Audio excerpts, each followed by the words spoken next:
Magandang araw sa iyo, Tito Makoy. Magtatago po ako sa pangalang Mado. Tito Makoy, ang kwento ko ay isang simpleng kwento lang. Nais ko lang ibahagi dito sa ating samahan. Bagamat hindi ako sigurado kung magugustuhan nyo at itatampok nyo dito sa iyong channel. Ngunit Tito Makoy, sana po piliin nyo rin at maibahagi. Nabuo ang kwento ko noong magtrabaho ako sa farm ng dating alkalde ng bayan namin. Third year college ako noon. Isa ako sa mga recipients ng Education Assistance Program ng munisipyo namin sa ilalim ng nakaupong alkalde. Kinuha rin kasi ako ng alkalde namin na isa sa mga magbabantay sa kanyang farm, titingin at mangangasiwa sa mga manggagawa dito. May sahod din Tito Makoy, ngunit hindi yung minimum na sahod. Pwede nating sabihing allowance. Dalawa kami na kapwa scholar ng munisipyo ang inilagay ng alkalde upang magbantay at mangasiwa sa mga manggagawa. Sinunggaban ko ang alok na iyon ng alkalde namin kasi naman Tito Makoy, sayang kahit papaano may allowance. Liban pa sa nakakahiya kung tatanggi ako dahil nga may allowance na, tapos yung tuition ko sa college ay sagot pa ng munisipyo. Ang kanyang farm ay may kalayuan mula sa bayan. Kapwa kami ni Yul pumapasok sa eskwela tuwing hapon hanggang gabi. Kaya ang ginawa ng alkalde Tito Makoy, binigyan kami ng motorsiklong service namin ni Yul. Magkasundo kaming dalawa ni Yul, kaya walang problema sa aming samahan.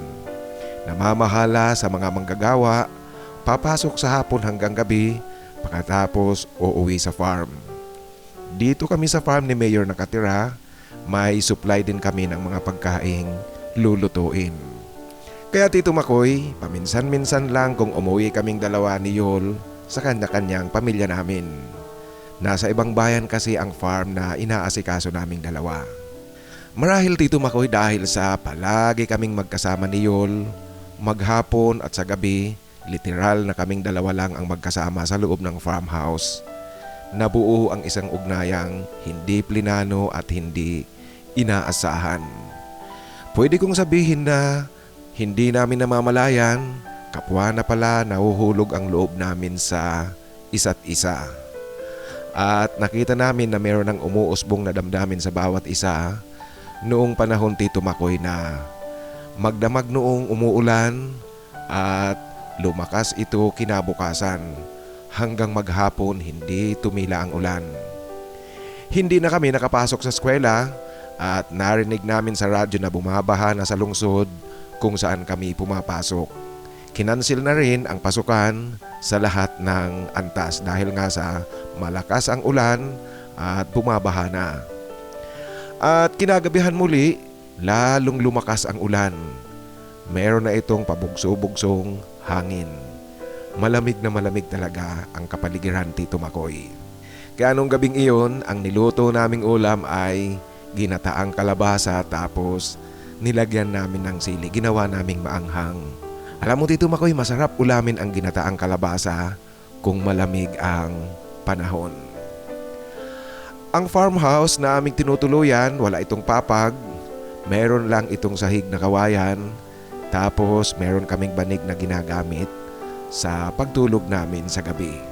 Kaya nanunuot ang lamig Tito Makoy sa loob ng farmhouse. Sa aming pagtulog noong gabing iyon, Mado, ang lamig! Ito ang wika sa akin ni Yul na nanginginig ang kanyang katawan dahil nga sa lamig. Totoo naman talaga kasi nanunuot nga sa katawan ang lamig. Kaya yumakap sa akin itong si Yul habang patuloy sa kanyang pagrereklamo na malamig. Pinayagan ko lang siya na yumakap sa akin. Total tama naman siya at maging ako Tito Makoy, nawala ang lamig na aking nararamdaman noong nakayakap sa akin si Yul. Masarap itulog ang ganito. Kaya lang Tito Makoy, aaminin ko rin na sa pagyakap sa akin ni Yul, tapos dumadampi pa sa akin ang kanyang mainit na hininga. Hindi ko alam Tito Makoy kung bakit tila merong kakaibang sensation akong naramdaman. Bigla na lang itong dumating sa aking pakiramdam. Si Yul naman, lalo niyang hinigpitan ang kanyang pagkakayakap sa akin. at naramdaman kong umiinit siya. Kasi Tito Makoy, nararamdaman ko nang gumagalaw ang kanyang harapan. Nagugustuhan ko namang damhin ito. Hanggang sa maging ako, nabuhay na rin, hindi ko na naitago Tito Makoy. Kagaya ko, naramdaman din ni Yol, kapwa kami nabuhayan ng dugo at pareho namin hinahayaang magpatuloy ang nangyayari sa aming dalawa. Humalik sa pisngi ko itong si Yol. Marahan ngunit madalian. Tila inaalam niya kung ano ang magiging reaction ko sa kanyang halik. Kahit nadaglian lang Tito Makoy, ngunit aaminin ko rin na merong kakaibang sayang naramdaman ako, may mga ngiti sa aking diwa. Dahil sa wala akong reaksyon, inulit muli ni Yol ang paghalik sa akin. Medyo matagal na ng kaunti at may diin na. Yung pangatlong halik niya sa akin Tito Makoy talagang matagal na at madiin na. Masarap damhin ang init ng kanyang labi sa pisngi ko. At dahil sa hindi ako pumalag, di na nag-alangan itong si Yol na sa labi ko na siya humalik. Noong sa labi ko na humahalik itong si Yol, nawala na yata ako sa sarili ko Tito Makoy kasi sinagot ko na rin ang kanyang halik sa akin. Iyon na Tito Makoy, naging agresibo na itong si Yol. Paulit-ulit na ang halik niya sa labi ko. Ako naman nasiyahan at nasisiyahan. Sinabayan ko na siya. Tuluyan na kaming nag-alab na dalawa. Walang salitang binibitiwan. Galaw ng mga katawan namin ang nag-uusap. Di ko na malayan Tito Makoy at hindi ko matandaan kung paano kami nag-alis ng aming mga suot-suot na damit sa katawan. Basta napagtanto ko na lang na pareho pala kami walang saplot noong kapwa kami makarating na sa hangganan. Nagpahinga kami at nagsuot muli ng aming mga damit. Sa lamig ng panahon, hindi kami pinagpawisan. Nagpatuloy kami sa pagtulog. Itong si Yol talagang nakayakap na sa akin buong magdamag. Doon na Tito Makoy nagsimula ang aming matamis na ugnayan. Bawat gabi, naging ritual na naming dalawa ang mag-ulayaw. Pakahiga namin sa tulugan, kaagad kaming nag-uumpisa at kadalasan si Yul talaga ang nag-uumpisa ng matamis na sandali namin. Kaya nasanay din ako Tito Makoy na humawak. At alam niyo po, hindi ko pwedeng palampasin ang pagkakataon na hawakan si Yol bago kami magpakasayang ganap. Si Yol ganoon din, basta Tito Makoy pareho kaming dalawa, merong mga pahawak-hawak muna. Pagkatapos namin, kapwa kami nagdadamit at sa kalagitnaan ng pagtulog, kung merong magising sa amin na gustong umuulit talaga kami. Ganito na ang naging sitwasyon namin ni Yol gabi-gabi.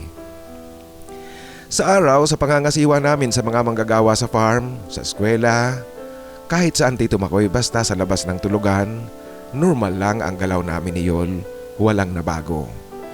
Yung iisipin natin na naging malambing na sa bawat isa, sa labas ng tulugan, walang ganong naganap sa amin ni Yol. Sa labas talaga ng tulugan, normal na normal lahat sa amin. Ngunit sa oras ng pagtulog, diyan na talaga lumalabas ang lambing namin sa bawat isa. Nag-uusap kami, ibang uri ng pag-uusap ang nagaganap. Mga ibang kataga ang lumalabas sa mga bibig namin. Bagamat sinasabi ko Tito Makoy na sa labas ng tulugan normal lahat, ngunit hindi ko rin maitatanggi na naramdaman kong mas naging malapit kami ni Yol sa bawat isa. Ramdam ko talaga na may damdaming umiiral sa pakiramdam ng bawat isa sa amin. Kaya lalong naging maganda ang samahan namin, walang nagpapalapad ng papel sa alkalde, walang siraang nagaganap. Napakagaan ng aming samahan ni Yol. Ngunit Tito Makoy, ang masaya at matamis na samahan namin ay talagang may hangganan lang. Kapwa kami nagtapos ng college sa parehong taon, hindi ganap na magkasabay kasi magkaibang pamantasan ang aming pinasukan. Nanatili pa naman kami ni Yol sa farm ng ilang buwan pagkatapos naming graduate. Alam niyo po, sa nalalabing buwan ng aming pagsasama, kahit papaano Tito Makoy, dito naramdaman namin ang lungkot ng katotohanan.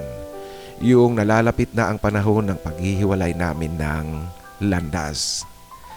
Kahit sa pagdulog ganoon pa man ang tamis, ngunit ramdam ko na may kaunting lungkot na dahil nga sa napipintong paalaman naming dalawa. Nauna ako Tito Makoy na nakahanap ng mapapasokang trabaho, kaya nauna akong magpaalam sa alkalde namin at umalis sa farm. Alam niyo po, ganoon din pala Tito Makoy ang pakiramdam kahit na ang kaugnayan mo ay kapwa mo lalaki, ngunit meron pa ring sakit na kumurot sa pakiramdam namin.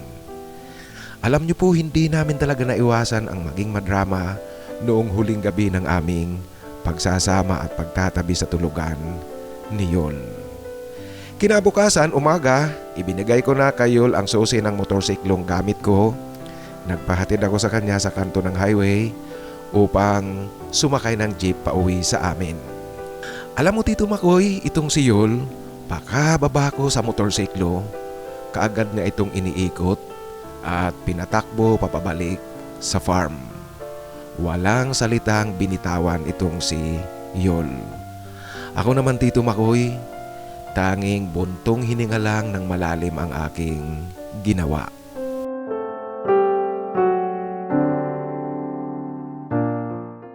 Naging abala na ako Tito Makoy sa aking trabaho. Hindi na nagkaroon pa ng pagkakataong bumalik sa farm at dumalaw kay Yol. Makalipas ang ilang buwan, narinig ko na lang na nagpaalam na rin itong si Yol kay Mayor. Umalis na rin sa farm dahil nakahanap na ng trabaho. Dito Tito Makoy, naputol ng ganap ang ugnayan naming dalawa. Hindi nagkikita bagamat kapwa kami nasa parehong lalawigan lang at parehong bayan. Magkaiba nga lang talaga ang barangay namin at may kalayuan ang barangay ko sa barangay ni na Yol. Dumaan pa Tito Makoy ang panahon, bumukod ako ng pamilya ko. Si Yol naman, nabalitaan ko rin na bumukod na ng kanyang sariling pamilya, ngunit sa ibang bayan na ito nakatira sa lugar ng kanyang asawa. Bagamat nagkukumustahan kami sa text noong wala pa tayong smartphone Tito Makoy. Kinalaunan sa Messenger na sa Facebook. Bagamat meron kaming komunikasyon ngunit hindi kami nagkakaroon ng pagkakataong muling magka-jamming man lang. Hindi talaga Tito Makoy nagkaroon ng pagkakataon. Hanggang sa lumipas pa ang mahabang panahon. Noong nakaraang taon Tito Makoy, nagkagulatan kaming dalawa ni Yol. Nang hindi namin inaasahang nagkita kami sa campus ng Ateneo. Graduation sa college ng panganay kong anak. Si Yol naman ganoon din pala, panganay niyang anak ang magtatapos kasabay ng anak ko. Alam mo Tito Makoy, ang ingay naming dalawa. Ang lakas ng pagsasalita pala namin na hindi namin namamalayan noong nagkagulatan kaming pareho ni Yol. Isang mahigpit na yakapan ang ginawa namin, yung yakapan ng magkaibigang matagal na hindi nagkita. Kwentuhan kaming dalawa tungkol sa buhay namin ngayong kapwa kami meron ng pamilya. Nalaman ko na maganda rin ang katayuan ng buhay ngayon ni Yol. Bagamat kaming dalawa Tito Makoy, pareho hindi yumaman. Ngunit masayang-masaya ako na malaman na kapwa ngayon maganda ang takbo ng buhay namin ngayong meron na kaming pamilya. Ang aming kwentuhan natigil lang noong matapos na ang seremonya ng graduation. Kailangan na naming maghiwalay muli, umuwi, magdiwang ng pagtatapos ng mga anak namin sa kanya-kanyang bahay. Nagpakuha kami ni Yol ng larawan namin, kaming dalawa at kasama ang aming mag-ina. Ako Tito Makoy, kasama ko ang asawa ko at ang aking anak na nagtapos. Si Yol naman ganoon, kasama niya ang kanyang asawa at ang anak na nagtapos. Ang litratong ito Tito Makoy, larawan ng naglalahad kung ano na kami ngayon ni Yol. Larawan na mag-uugnay sa aming nakaraan, ang pagkakaiba noon at ngayon, pakalipas ng mahabang panahon.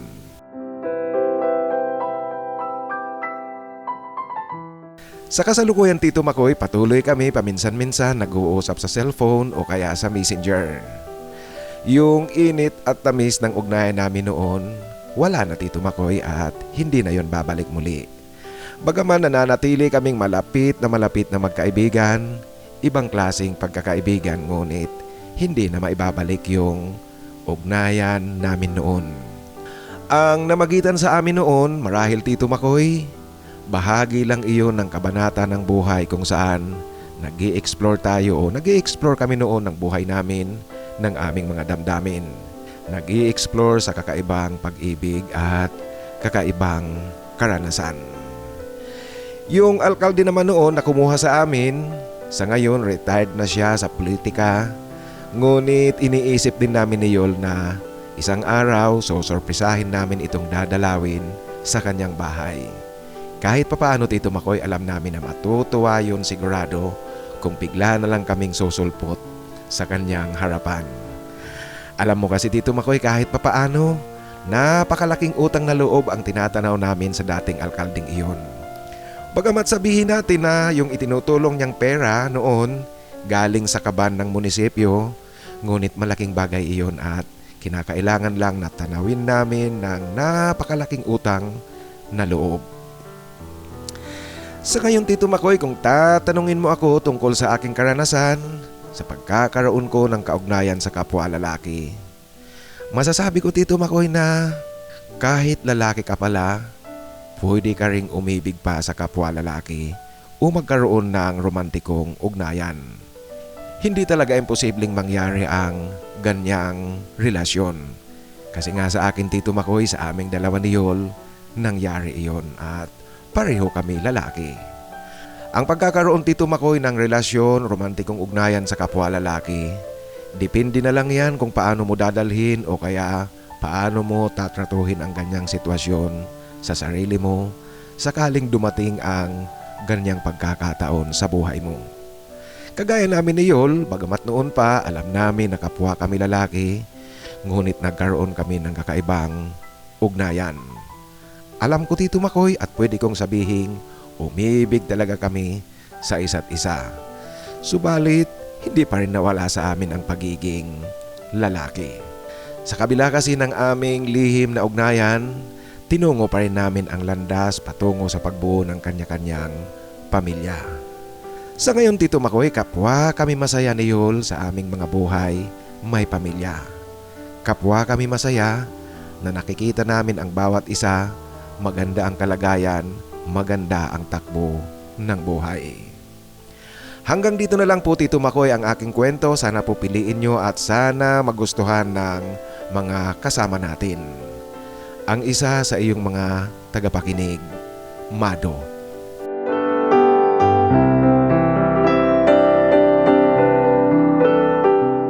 Maraming salamat Mado sa pagbabahagi mo ng iyong kwento. Alam mo, maganda ang kwento mo at sang-ayon din ako sa sinabi mo na hindi pala imposible ang magkaroon ka ng romantikong ugnayan sa kapwa lalaki kahit na alam mo pang lalaki ka. Sang-ayon ako dyan kasi nga matagal ko nang sinasabi at siguro alam natin at kahit sino sa inyo, sasang-ayon sa sasabihin kong ang pag-ibig talaga wala yang kinikilalang kasarian. Kasi ang pag-ibig, puso ang nakakaramdam, puso ang nagsasabing mahal mo ang isang tao.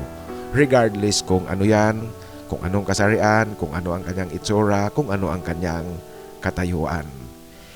Kaya sang-ayon ako dyan sa sinasabi mo at saka wala namang masama akong nakikita kung magkaroon ka ng ugnayan sa kapwa lalaki basta baga walang taong naapakan. Kagaya ng sitwasyon nyo, nagkaroon kayo ng ugnayan noong mga bata pa kayo habang magkasama kayo sa isang farm. At kinalaunan, bumuo kayo ng kanya-kanyang pamilya, nananatili ang inyong malakas at matamis na pagkakaibigan. Sa muli, maraming salamat sa pagbabahagi mo ng iyong kwento at tama yun. Dalawin nyo naman na minsan isang araw yung alkalde na tumulong sa inyo. Kahit pa sabihin natin yung assistance na ibinigay sa inyo, yung education assistance niya, ay galing sa kaban ng munisipyo. Ngunit isipin nyo na lang na sa dinami-dami ng mga tao sa bayan nyo, kayo pa ang napili. Kaya tama lang yung iniisip nyong sorpresahin nyo ang dating alkalde. Sa muli, maraming salamat sa pagbabahagi mo ng iyong kwento. Ngayon mga kaibigan, sa ating shoutout, kakaunti lang naman ang nagsulat ng kanilang pagpapa-shoutout doon sa sinusundang upload nito, yung kwento ni Adelino na mayroong pamagat na nang makarating sa Saudi Arabia, nagpakasal sa iba. Kaya dahil kakaunti lang naman ang nagpapa-shoutout at ang comment, ang gagawin ko ngayon, lahat na nagsulat ng comment doon ay isa-shoutout ko silang lahat. As of recording time, 9 o'clock in the evening, June 17. Ang ating mga kasamahan na isa-shoutout ko ngayon, mga nagsulat ng kanilang comment doon sa sinusundang upload. Shoutout kay Tim Gonzales ng California, USA. Tim, maraming salamat sa tuloy-tuloy na pakikinig at sa tuloy-tuloy na suporta. Ganoon din ang ating kapatid na si Florentino Jimenez. Tino, salamat at shout out sa iyo.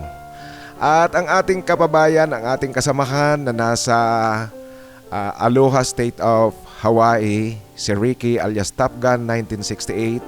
Shout out sa iyo, Ricky. At ito nga palang si Ricky, ayon sa kanya, sa kasalukuyan, nasa Ilocos Norte siya ngayon, nagbabakasyon. Salamat, Ricky, at nagbabakasyon ka pala. Nakakatuwa na malaman na nasa Pinas ka ngayon. Enjoy your vacation. At maraming salamat sa tuloy-tuloy na pakikinig. At shout out din sa ating kapatid na si Miss K. Coloso. Ang kanyang handle name ay Miss K. Coloso 151. Maraming salamat sa iyo, Miss K. At ingat palagi. Ganoon din ang ating kapatid na si Robert Mirapuente. Shout out sa iyo, Bert. At maraming salamat. Ayon kay Bert, yung pinag-uusapan natin na ang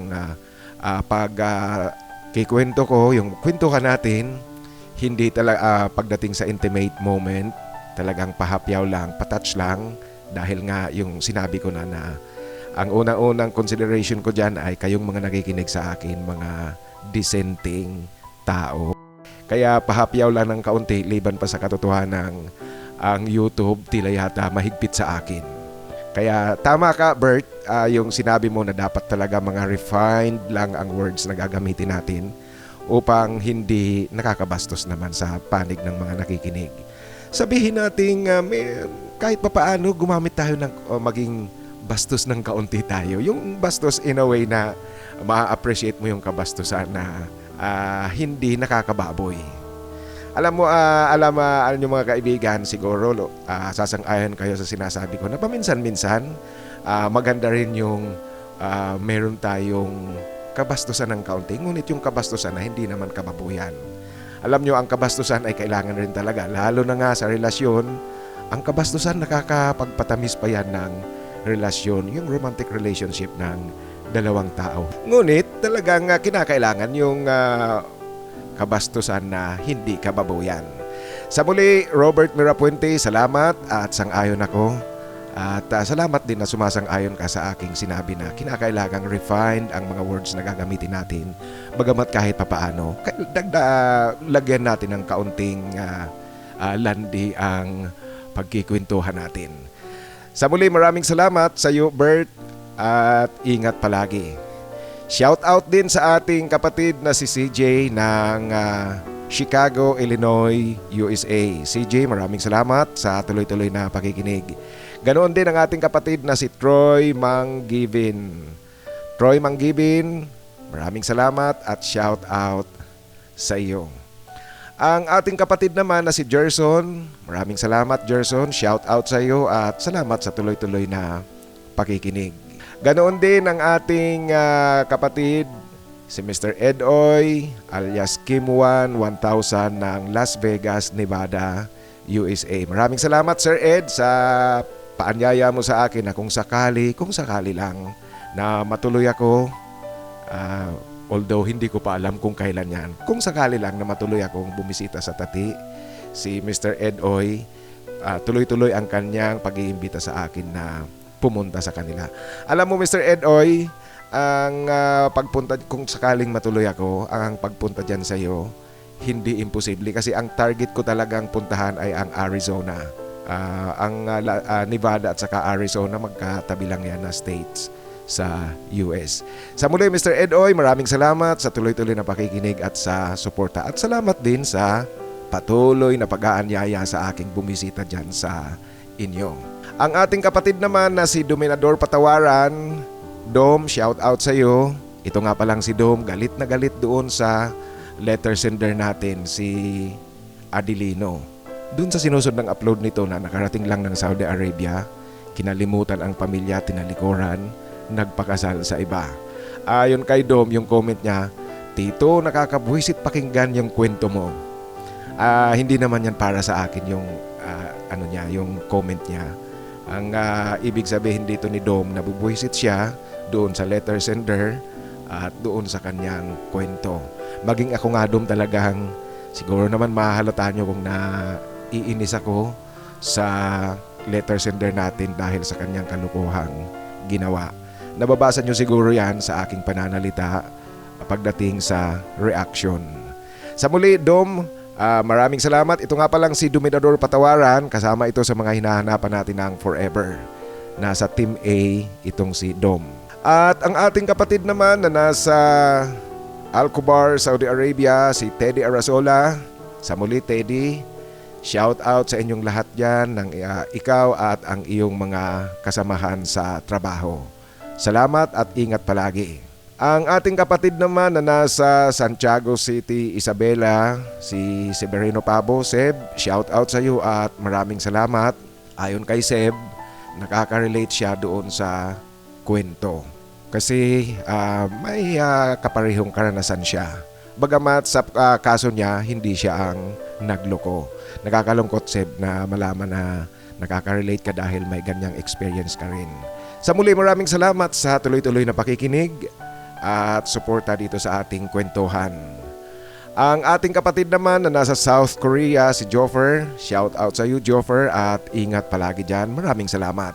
Ang isa pang kapatid natin na nasa San Pablo City, Laguna, Sergio Moreno. Serge, shout out sa iyo Serge Moreno ng San Pablo City, Laguna. At shout out na rin natin ang mga kasamahan natin na nasa San Pablo City, Laguna. I-shout out ko rin si Kabayan, ang kanyang handle name sa YouTube at Kabayan716. Salamat Kabayan716 sa pakikinig at tuloy-tuloy na suporta. At ito pa po ang ating kapatid na kinagigiliwan natin ang kanyang pagsusulat ng comment. Shout out kay Bear for Love 6981. Maraming salamat Bear for Love. Ingat palagi at salamat sa tuloy-tuloy na pakikinig at suporta. At shout out sa ating kapatid na nasa Dubai, United Arab Emirates, si Adon Adon Vlogs. Adon Adon Vlogs, shout out at maraming salamat sa tuloy-tuloy na suporta. Ngayon sa ating mga hinahanapan ng forever mga kaibigan, ang babanggitin ko ngayon ay ang Team A. Para doon sa ngayon palang nakakapakinig sa ating kwentuhan, ang mga pangalang babanggitin ko po, naghahanap yan ng forever. Kaya kung naghahanap kayo ng forever, pwede nyo silang kontakin. Ang ibig sabihin ng forever ay ang tutuhanang relasyon, hindi yung hook up lang.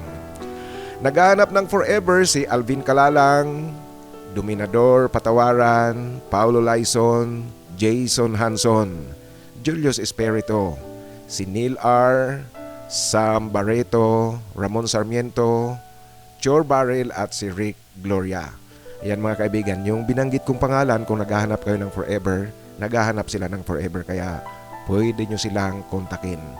Sa muli, sa mga nais na magpa-shoutout, pakisulat po sa pinakahuling upload upang siguradong mabasa ko kaagad yan at sa susunod na upload, ma-shoutout ko kayo.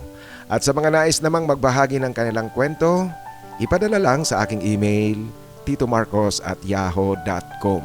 Sa inyo pong lahat mga kaibigan, isang malaking pasasalamat ang gusto kong sabihin sa tuloy-tuloy na pakikinig at tuloy-tuloy na sinasamahan nyo ako dito sa ating kwentuhan.